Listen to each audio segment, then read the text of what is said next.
신당역 스토킹 살인 사건 이후 스토킹 기사들이 많이 늘었습니다. 갑자기 관련 범죄가 늘어난 것이 아니고요. 기존에 알려지지 않았던 범죄들이 이제서야 알려지는 걸 겁니다. 스토킹 범죄는 생각보다 더 빈번하게, 생각보다 더 심각합니다. 이번에는 경남 진주로 가보겠습니다. 자, 한 남성이 배관을 타고 여성의 집에 침입하는 모습입니다. 여성이 이별을 통보했는데 이를 받아들이지 못한 남성이 이렇게 집에까지 침범을 한 것입니다. 자, 이번에는 한 변호사 사무실 앞의 모습인데요. 자신의 변호를 맡았던 국선 변호사를 스토킹했습니다. 만나주지 않으면 사무실에 불을 지르겠다더니 정말 인화 물질을 들고 찾아왔습니다. 두 범행 현장 화면으로 준비했습니다. 박종혁 기자입니다. 자정 무렵 한 남성이 주택가 골목에서 가스 배관을 타고 2층으로 침입합니다. 여경이 1층 문을 박차고 집 안으로 들어간 뒤 2분 만에 범인 A씨를 붙잡아 나옵니다. 그럼 집에 내가 안 되는 거 모르고 그 여자 소리만 따라나서. A씨는 1시간 전쯤에 이별 통보를 받은 뒤에 여자친구를 계속 따라다니며 만남을 이어가자고 요구했습니다. 두 사람의 분리 조치로 일단락되는 듯했지만 A씨가 다시 여성의 집에 찾아가 침입한 겁니다. 여성분이 휴대폰을 뺏기는 과정에서 112를 누르고 미처 대화를 하지 못하고 고함 소리만 질렀습니다.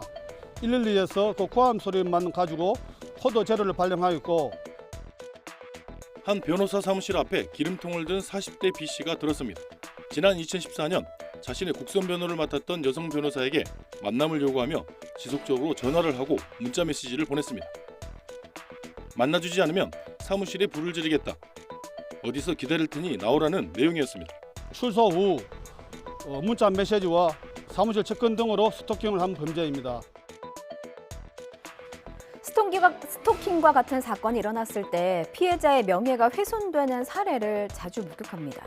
피해를 당한 것도 억울하고 원통할 일인데 피해자는 왜 또다시 피해자가 돼야 되는 걸까요? 신당역 살인사건 유족 측은 부디 고인의 명예를 지켜달라 호소했습니다. 김철희 기자입니다. 피해자분께서는 누구보다 강하고 용감한 분이었습니다. 더 이상 고인의 명예가 훼손되지 않기를 바랍니다. 고인의 명예가 훼손된다면 이는 곧 남아있는 유족분들의 슬픔이 될 것입니다. 수사기관과 법원에 대해서는 스토킹 피의자 전주환을 구속하지 않는 등 피해자 보호에 소극적이었다고 지적했습니다. 또 피의자는 진정어린 사과를 하기는커녕 반성의 기색도 보이지 않았다며 목소리를 높였습니다. 판사님께서는 피고인이 무조건 잘못한 것 아닌가요? 라고까지 말씀을 하셨음에도 피고인은 반성하는 것처럼 보이지는 않았습니다. 진심으로 사과하는 것은 없었다고 생각합니다. 고인과 함께 일했던 회사 동료들도 피해자의 안타까운 죽음을 추모했습니다.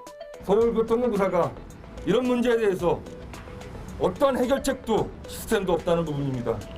이 스토킹이 지속됐다는 사실조차도 간파하지 못한 이 엄정한 상황에 대해서는 분명히 책임을 져야 될 것 같습니다. 자택에서, 아파트 화단에서, 또 모텔에서 최근 석 달 동안 세종시 공무원 3명이 잇따라 숨졌습니다. 세종시는 행정중심 복합도시, 줄여서 행복도시로 불립니다. 올해 출범 10주년을 맞았는데 행복도시라는 이름이 무색합니다. 자, 공무원들의 잇단 사망, 원인은 무엇이었을까요? 양동훈 기자가 취재했습니다. 구급차와 경찰차가 다급하게 달려갑니다. 차들이 향한 곳은 세종시의 한 모텔. 이곳에서 세종시청 소속 50대 공무원이 숨진 채 발견됐습니다. 경찰차, 과학수사, 응급차, 하여간 다 왔다. 경찰은 범죄 혐의점이나 유서가 발견된 것은 없고 극단적 선택 가능성도 적어 보인다며 정확한 사망 원인을 조사하고 있다고 밝혔습니다.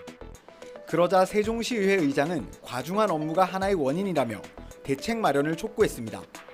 상실에 있을 유가족분들께 깊은 애도와 위로의 말씀을 드립니다. 냉철한 자기 반성이 그 어느 때보다 필요한 시점입니다. 이후 세종시는 업무 공백 최소화를 위해 한시 임기제 공무원 40명을 채용한다는 계획 등을 발표했습니다. 시민단체는 심리검사 등 직원들이 안정을 찾을 수 있는 대책 마련이 필요하다고 지적했습니다. 공무원들을 대상으로 하는 심리 검사라든지 내부의 어떤 그런 설문조사라든지 이런 걸 통해서 어떤 교육 이런 프로그램들이 좀 대책으로 마련돼야 되지 않을까.